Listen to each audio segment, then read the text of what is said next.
Voilà à quoi ressemble la plupart du temps la gare de Saint-Exupéry. Une gare sans train ou presque, du coup des voyageurs qui se font plutôt rares. Une situation qui commence sérieusement à agacer les élus des communes alentours.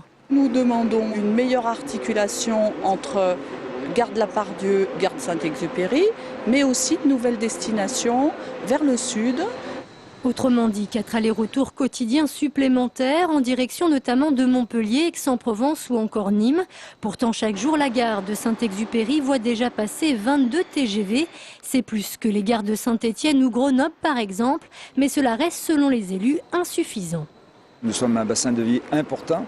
180 000 personnes qui aujourd'hui, s'ils veulent se rendre principalement sur le Midi, sont obligés de traverser Lyon et d'aller à la gare de la Part-Dieu. Un besoin qui, selon eux, est réel donc aujourd'hui, tant pour les habitants que pour les entreprises. Nous avons besoin que notre développement économique, le développement de la population qui a été le nôtre ces dernières années, soit effectivement accompagné, facilité et pas asphyxié. 6 présidents de communautés de communes ont donc décidé aujourd'hui de s'associer pour demander officiellement à la SNCF une augmentation de la fréquence des trains à Saint-Exupéry. Une demande soutenue également par la direction de l'aéroport.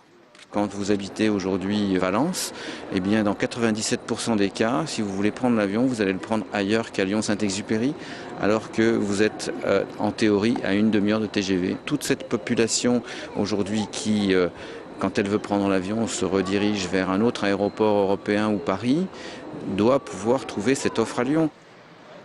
Contactée, la SNCF a fait savoir qu'elle ne souhaitait pas s'exprimer sur le sujet, tout en précisant qu'aucune desserte supplémentaire n'était prévue pour les prochains mois.